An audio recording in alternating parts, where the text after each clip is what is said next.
Le chant du bébé inconnu, Paris, France. Imaginez-vous en vacances dans un charmant hôtel-boutique au cœur de Paris. Un lieu idyllique, des rues pavées, des cafés animés, l'atmosphère parisienne à son apogée. Mais, une fois la porte de votre chambre fermée, une autre réalité se dévoile. Une réalité sombre, inquiétante, presque terrifiante. C'est ce qui est arrivé à Sabrina et sa petite fille Alice lorsqu'elles ont séjourné au 4e étage du Quarto 207.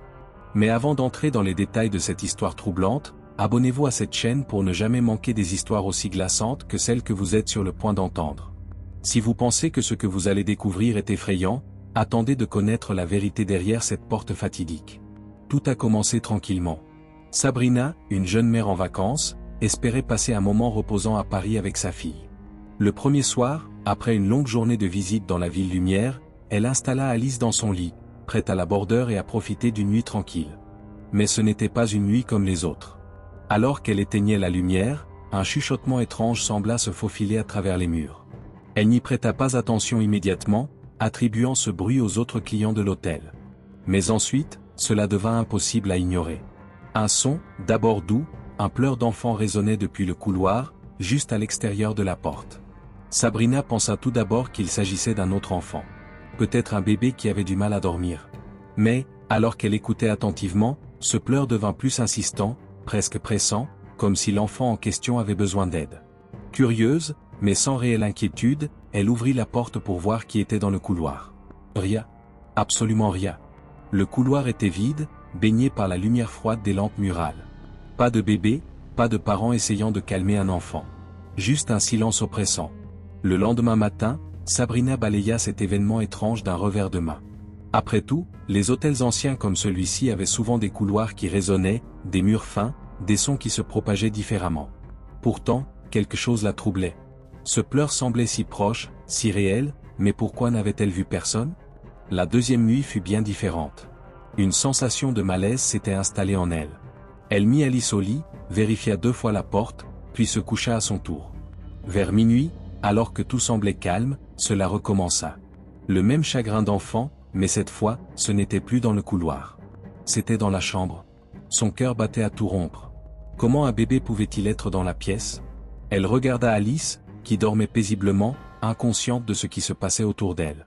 Pourtant, les pleurs devenaient de plus en plus forts, comme s'ils provenaient des murs, des plafonds, comme s'ils émanaient du ventre même de l'hôtel. Prise de panique, Sabrina alluma toutes les lumières. Elle chercha frénétiquement dans chaque coin du petit espace, dans l'armoire, sous le lit, derrière les rideaux. Mais rien. Personne. Les pleurs s'étaient arrêtés, mais une sensation oppressante restait dans l'air, comme une présence invisible, une énergie lourde qui imprégnait chaque recoin de la pièce. Le lendemain, Sabrina était exténuée. Elle ne pouvait plus supporter l'idée de rester dans ce Quarto 207 une nuit de plus. En désespoir de cause, elle descendit à la réception pour demander des informations. Elle avait besoin de savoir ce qui se passait ici. Après un moment d'hésitation, le réceptionniste, un homme visiblement mal à l'aise, lui expliqua que l'hôtel avait une histoire tragique. Il y a des années, une jeune femme, une servante, avait vécu ici avec son bébé. Les rumeurs disaient qu'elle avait été accidentellement enfermée dans le sous-sol de l'hôtel, incapable de s'échapper, et que ni elle ni son bébé n'avaient survécu. Le Quarto 207, situé juste au-dessus de ce sous-sol maudit, semblait être au centre de phénomènes étranges depuis cet événement. Plusieurs clients avaient rapporté des bruits inexplicables, des pleurs, des rires d'enfants, mais personne n'avait jamais pu expliquer d'où cela venait. Sabrina ne pouvait plus nier ce qu'elle vivait. Ce n'était pas dans sa tête. Quelque chose hantait ce lieu, quelque chose de désespéré, quelque chose qui ne voulait pas être oublié. Cette nuit-là, elle fit ses valises à la hâte, réveillant Alice au milieu de la nuit, décidée à quitter cet endroit maudit pour toujours. Mais le pire restait à venir. Alors qu'elle quittait la chambre, les lumières du couloir se mirent à clignoter, et Sabrina entendit à nouveau ce pleur. Mais cette fois, il n'était plus lointain. Il était juste derrière elle. Terrifiée, elle se retourna, mais ne vit personne. Pourtant, Alice, d'une voix douce, murmura « Maman, pourquoi le bébé pleure-t-il encore ?» Sabrina sentit un frisson glacé lui parcourir l'échine. Elle savait, à cet instant, qu'il y avait quelque chose dans cette chambre, quelqu'un qui les observait. Elle n'attendit pas une seconde de plus. Elles descendirent les escaliers en courant, et lorsqu'elles atteignirent enfin la rue, Sabrina regarda une dernière fois vers la fenêtre du Quarto 207. Et là, À travers la vitre poussiéreuse, elle jurerait avoir vu une ombre. Une silhouette petite, fragile, celle d'un enfant, le visage collé contre le verre, les suivant de son regard vide. Sabrina n'a jamais reparlé de cet événement. Mais depuis ce jour, Alice a commencé à parler à un nouvel ami, invisible pour tous sauf pour elle. Le plus étrange, c'est qu'elle murmure toujours la même chose, « Ne t'inquiète pas, je te tiendrai compagnie ». L'hôtel inachevé, Lisbonne, Portugal. Dans les hauteurs de Lisbonne, dominant la ville avec une vue imprenable sur le fleuve, se dresse une carcasse silencieuse, l'hôtel Belvédère. Ce bâtiment colossal, autrefois promis à un avenir grandiose, n'a jamais ouvert ses portes au public. Les travaux, mystérieusement interrompus, ont laissé un monument inachevé, abandonné au vent et aux murmures du passé. Pourtant, des rumeurs circulent. On raconte que certaines nuits, l'hôtel accueille des visiteurs, mais pas de la manière traditionnelle. Avant de plonger dans cette histoire effrayante, prenez quelques secondes pour vous abonner à notre chaîne. Vous ne voudrez certainement pas manquer les prochaines histoires terrifiantes que nous avons à vous raconter. Alors, abonnez-vous maintenant, si vous en avez le courage. Pedro, un jeune photographe fasciné par les lieux abandonnés, avait entendu parler du Belvédère à travers des forums en ligne dédiés aux amateurs d'exploration urbaine. Ce qui piquait particulièrement sa curiosité, c'était la possibilité de passer la nuit dans ces murs, même si, officiellement, le lieu était interdit au public. Les légendes, les histoires étranges racontées par ceux qui osaient s'y aventurer, parlaient d'apparitions, de bruits inexplicables, et d'un sentiment de malaise constant. Mais pour Pedro, cela représentait surtout une opportunité unique de capturer la beauté sinistre de cet hôtel oublié, perdu dans le temps. Il arriva au Belvédère une fin d'après-midi, alors que le soleil commençait à descendre derrière l'horizon, baignant l'édifice dans une lumière dorée. L'extérieur de l'hôtel, bien que délabré, conservait une certaine majesté. Des fenêtres béantes sans vitres, des échafaudages rouillés toujours en place, et des murs noircis par le temps. Mais ce qui frappait le plus Pedro, c'était le silence pesant qui enveloppait le lieu. Aucun oiseau, aucun bruit de la ville en contrebas, juste un vide sonore inquiétant. Il pénétra dans l'hôtel par une entrée secondaire, forcée depuis longtemps par d'autres curieux comme lui. À l'intérieur, l'atmosphère était encore plus oppressante. Les couloirs étaient sombres, mal éclairés par la lumière du jour qui peinait à filtrer à travers les ouvertures irrégulières. Les murs étaient nus, sans décoration, seulement le béton brut, comme si le temps s'était arrêté en plein chantier. Pedro avançait avec précaution, sa caméra à la main, prenant des clichés de chaque angle, chaque ombre. Il s'aventura plus profondément dans l'hôtel, jusqu'à ce qu'il trouve une chambre à moitié finie, avec un matelas abandonné sur le sol poussiéreux. La nuit tombait rapidement. Pedro, excité par l'ambiance du lieu, décida qu'il était temps de s'installer pour la nuit. Il posa ses affaires, s'allongea sur le matelas, et ferma les yeux, essayant de se détendre. Mais le calme environnant était perturbant.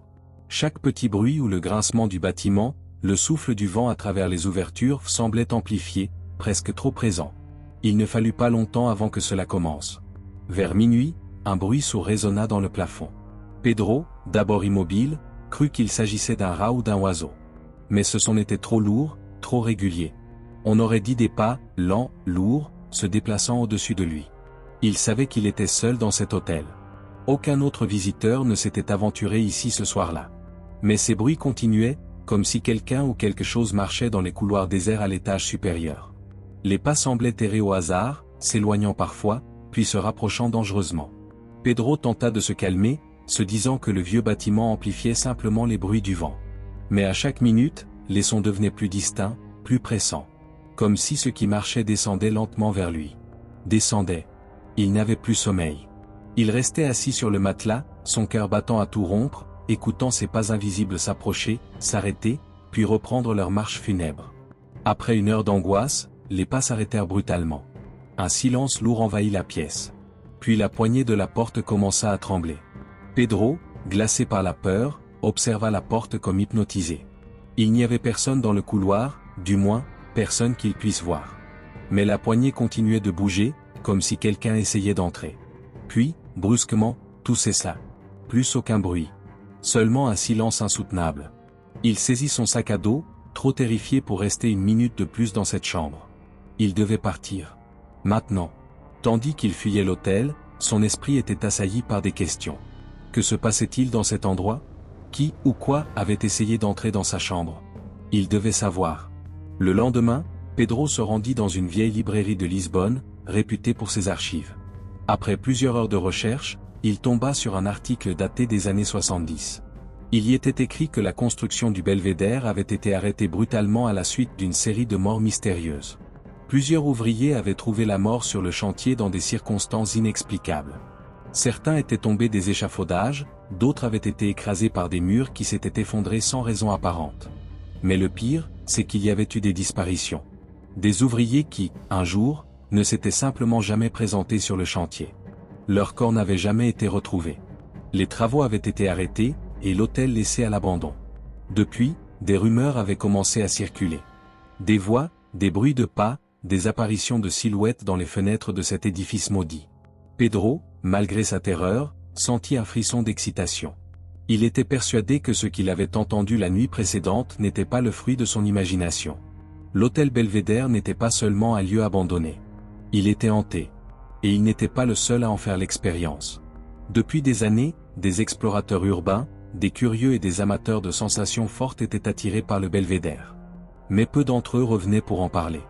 Les quelques témoignages retrouvés en ligne décrivaient tous des événements similaires. Des bruits inexplicables, des pas dans les couloirs vides, des portes qui bougent toutes seules. Certains avaient même affirmé avoir vu des ombres se déplacer dans les chambres inachevées. Mais personne n'avait jamais résolu le mystère des disparitions des ouvriers. Pedro décida de retourner à l'hôtel. Il devait en savoir plus. Il installa des caméras dans plusieurs des pièces, espérant capter des preuves de l'activité paranormale.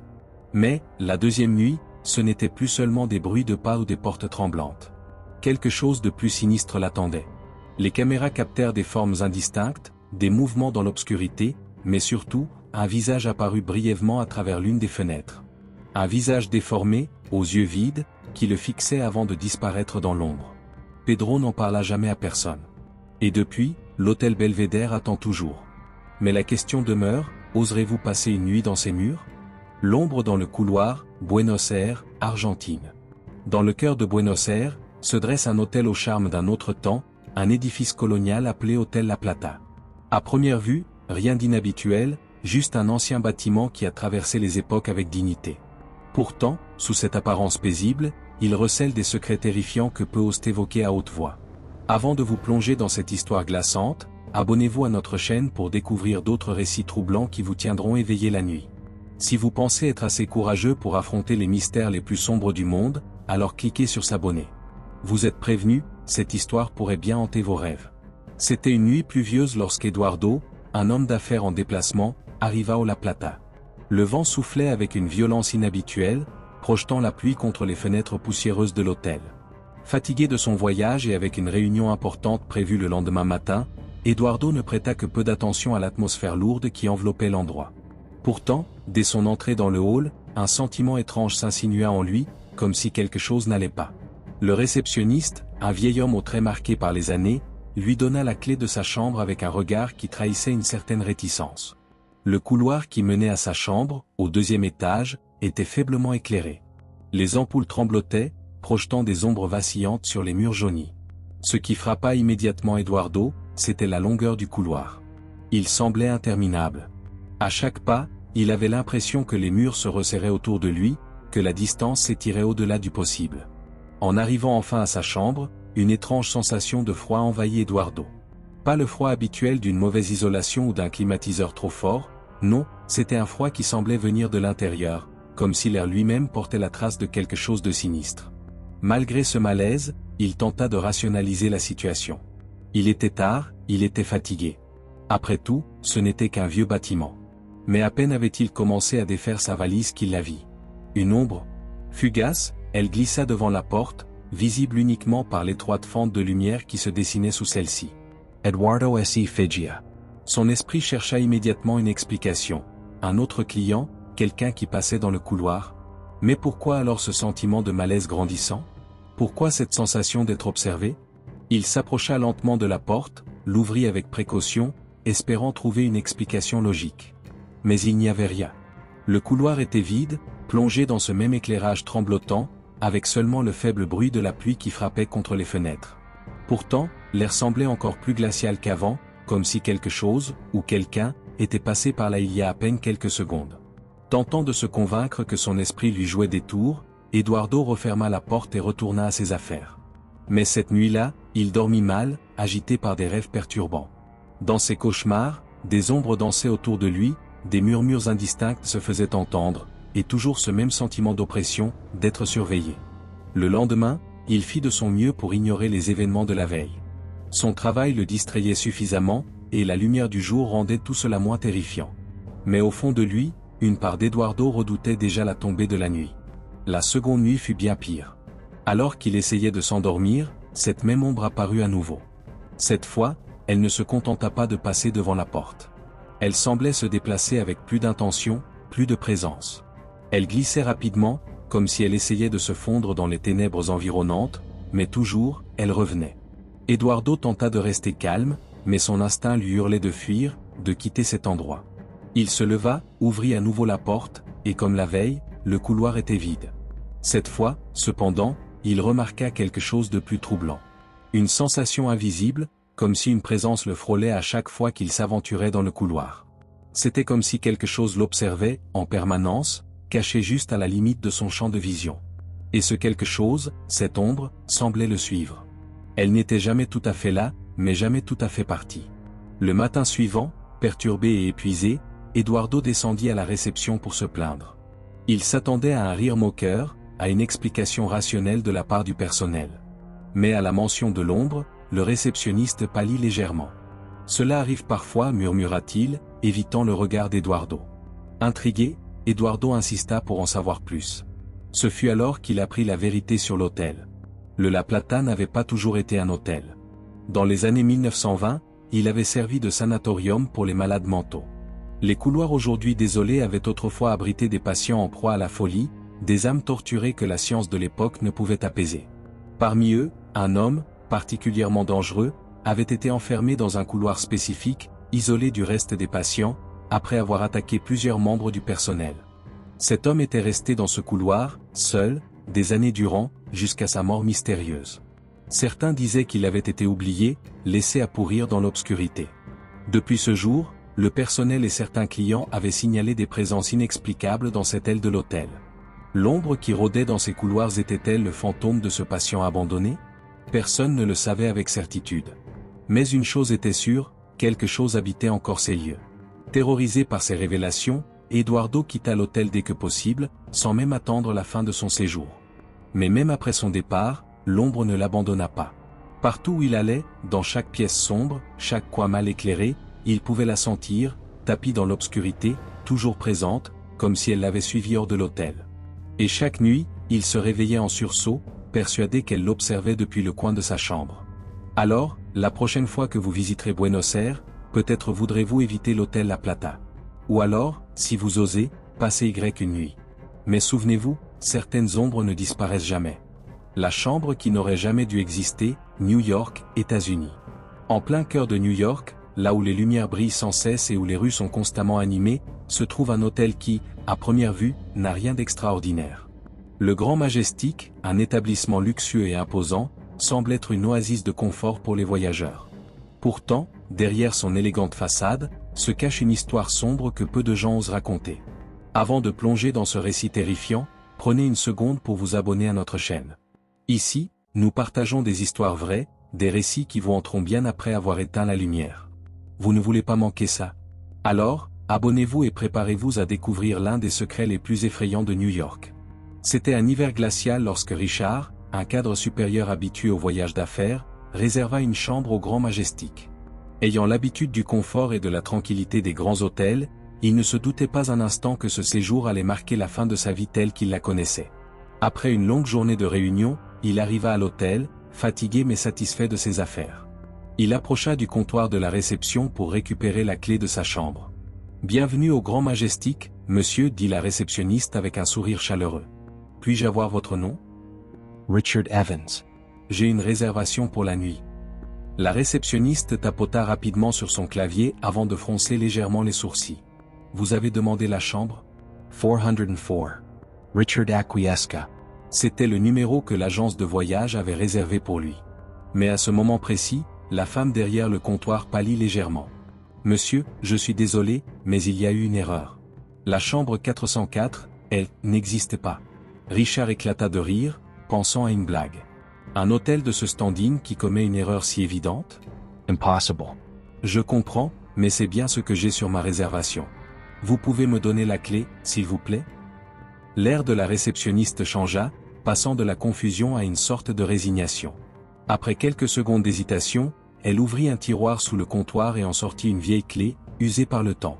Très bien, monsieur. Mais je dois vous avertir, il se pourrait que quelque chose ne soit pas comme les autres chambres. Richard haussa les épaules, ne prenant pas au sérieux cet avertissement cryptique. Il prit la clé et se dirigea vers les ascenseurs. Il ne se doutait pas que cette clé en main représentait plus qu'un simple accès à une chambre, elle ouvrait la porte vers un cauchemar. L'ascenseur monta lentement, chaque étage défilant avec un léger tintement. Mais lorsqu'il atteignit le 4e étage, il s'arrêta brusquement, comme si quelque chose freinait sa montée. Les portes s'ouvrirent lentement sur un couloir plongé dans l'obscurité, à peine éclairé par des lumières tremblotantes qui semblaient vouloir s'éteindre à chaque instant. Ce qui frappa Richard immédiatement, c'était le silence. Ce n'était pas le calme habituel d'un hôtel. C'était un silence pesant, un silence qui semblait vivant. Il s'avança dans le couloir. Les murs étaient défraîchis, le tapis, autrefois luxueux, était désormais usé et décoloré. Et pourtant, il avait l'impression que ce couloir n'avait pas été utilisé depuis des décennies. Richard chercha la porte numéro 404. Elle se tenait là, au bout du couloir, imposante et pourtant si discrète.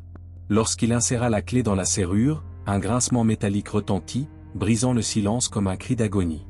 En ouvrant la porte, un souffle froid s'échappa de la pièce. L'odeur était la première chose qui frappa Richard. Un mélange de moisi et de renfermé, comme si l'air lui-même avait été piégé là depuis des années. À peine avait-il franchi le seuil que quelque chose dans l'atmosphère changea. La pièce semblait plus sombre que le couloir. Les murs étaient couverts de taches d'humidité, et le plafond avait des fissures profondes qui semblaient former des motifs presque intentionnels. Richard posa sa valise et tenta d'allumer la lumière. L'ampoule tremblota un instant avant de s'éteindre complètement, laissant la pièce dans une obscurité presque totale. Seule une faible lueur provenant de la fenêtre, partiellement obstruée par des rideaux épais, illuminait faiblement l'endroit. Puis, il entendit les voix. Au début, c'était à peine perceptible, comme un murmure. Mais plus il écoutait, plus cela devenait clair. Des susurrements, des conversations à voix basse, comme si deux personnes parlaient juste derrière lui, dans l'ombre. Richard se retourna brusquement, mais la pièce était vide. Les chuchotements cessèrent immédiatement. Le silence retomba, plus lourd encore qu'avant. Pendant la nuit, le téléphone de la chambre sonna.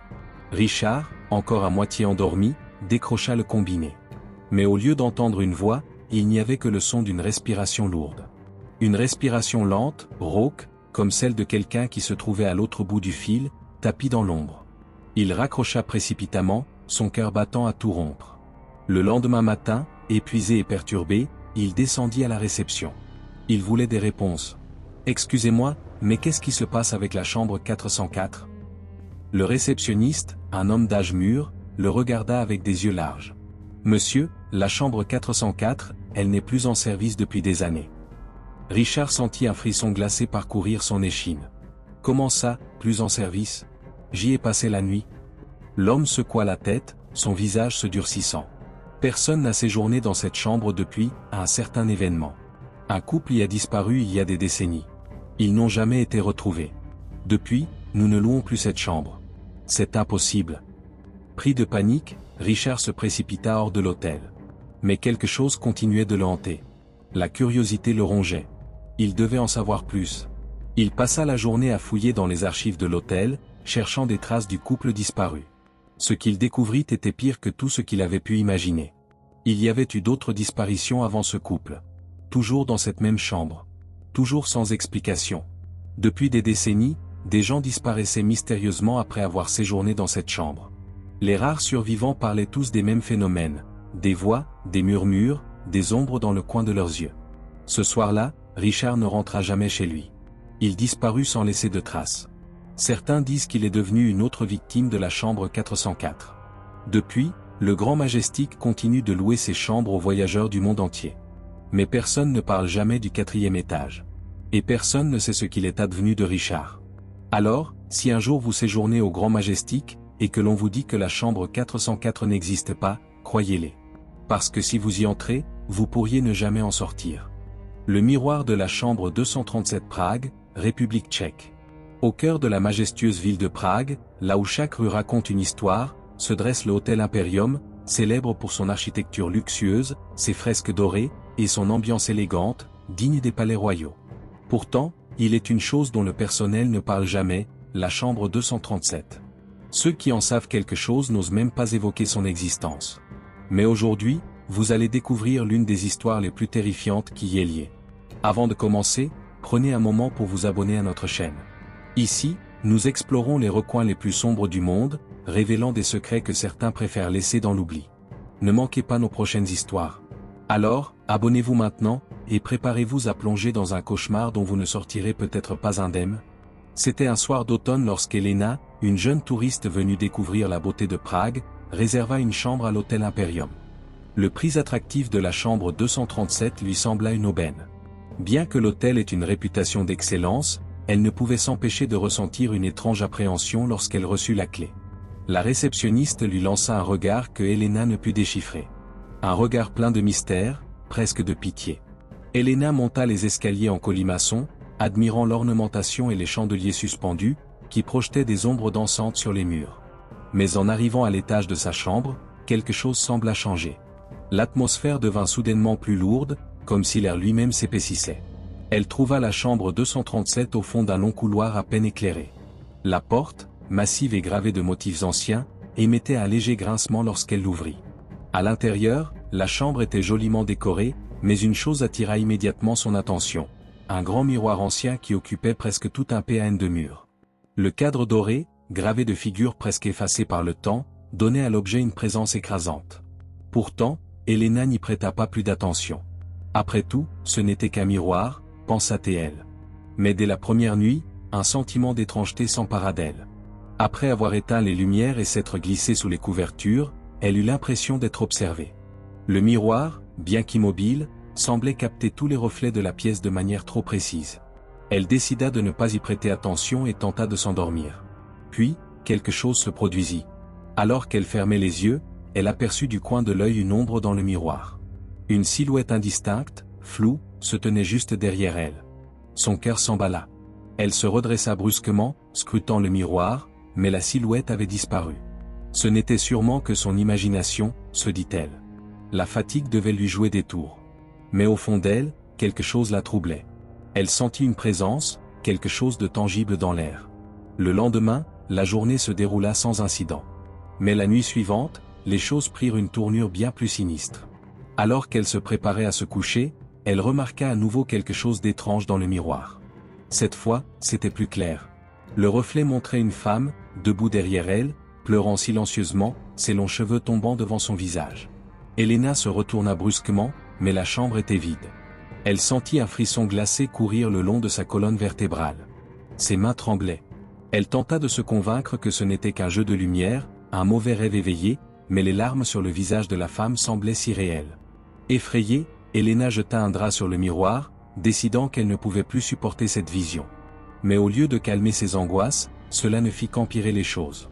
Sous le drap, quelque chose bougeait. Lentement, presque imperceptiblement, le tissu semblait être tiré par une force invisible. Elena se recula contre le mur, le souffle court, regardant, terrifiée, le drap qui ondulait comme si quelqu'un ou quelque chose luttait pour se libérer. Elle ne pouvait plus rester dans cette chambre une seconde de plus. Affolée, elle descendit à la réception et demanda à changer de chambre.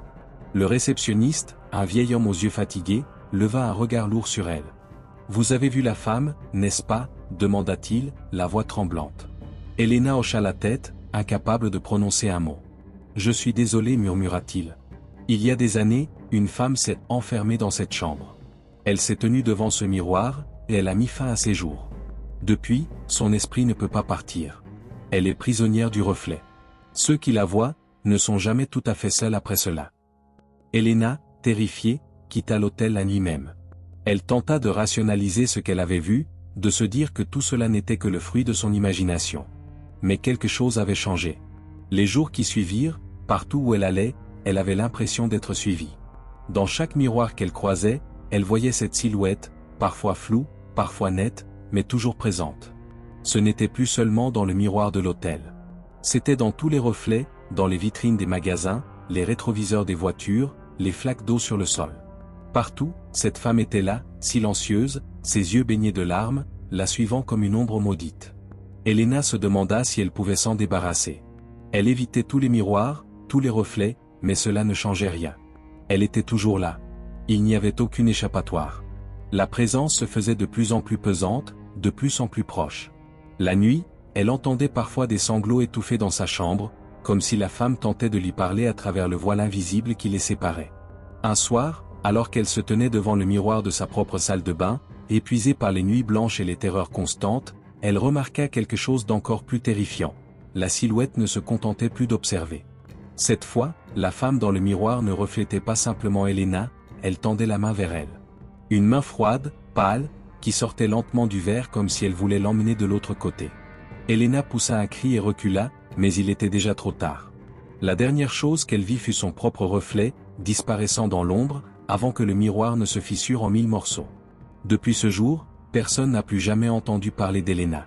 Certains disent qu'elle a quitté Prague, cherchant désespérément à échapper à la malédiction. D'autres croient que, comme la femme du siècle passé, elle est désormais prisonnière du miroir, errant pour l'éternité dans un monde de reflets. Alors, si vous séjournez un jour à l'hôtel Imperium, et que l'on vous propose la chambre 237, refusez.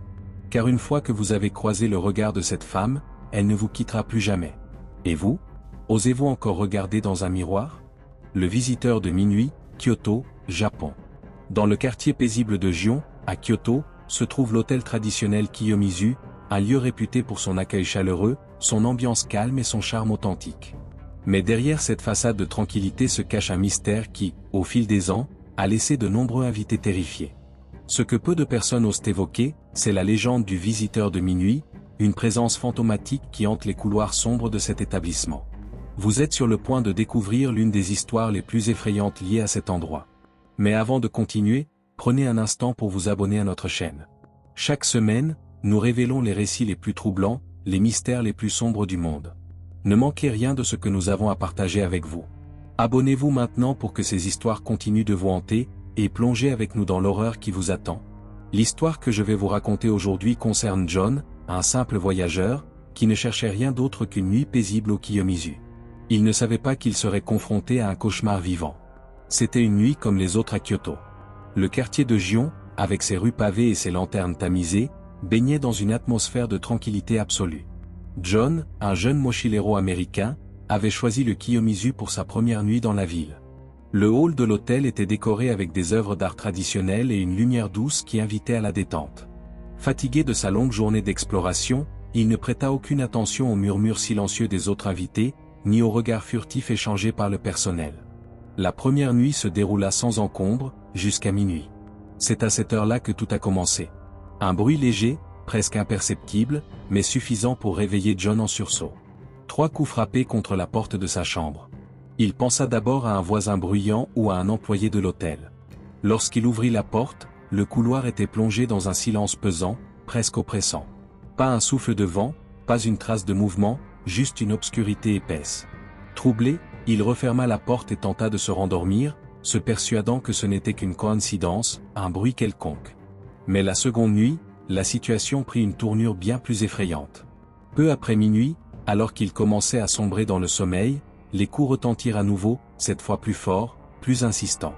Le cœur battant la chamade, John se redressa dans son lit. Ce n'était pas un simple bruit cette fois-ci. Quelqu'un ou quelque chose se trouvait derrière la porte. Hésitant, il se leva et se dirigea vers la porte, son souffle devenant de plus en plus court à mesure qu'il approchait. À travers l'œilleton, il aperçut une silhouette. Une femme, ou du moins cela y ressemblait. Elle portait un kimono traditionnel, vieux et poussiéreux, comme sorti d'une autre époque. Son visage, aussi blanc que la lune, était dépourvu d'expression, ses yeux noirs et vides fixant directement la porte de John.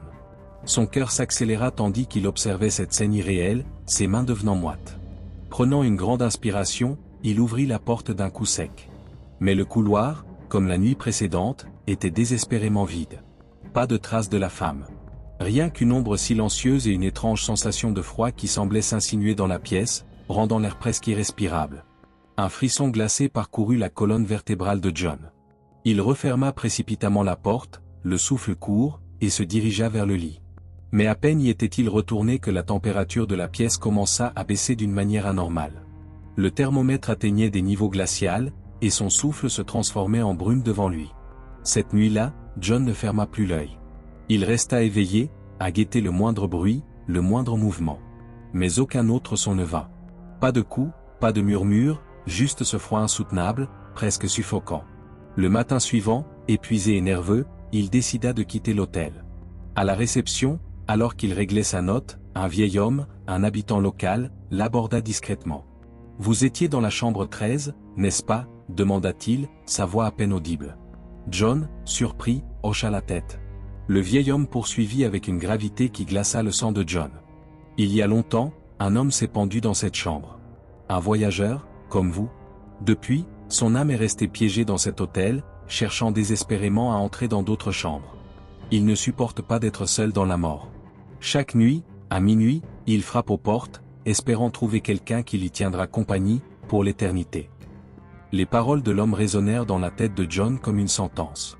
Les pièces du puzzle s'assemblèrent lentement dans son esprit. La femme en kimono, le froid glacial, les coups à la porte, tout prenait un sens sinistre. Effrayé au-delà de toute raison, John quitta Kyoto dès l'aube, s'éloignant aussi vite que possible du Kiyomizu et de son funeste passé. Mais l'histoire ne s'arrête pas là. De retour chez lui, à des milliers de kilomètres de Kyoto, John pensait avoir échappé à cette présence maléfique.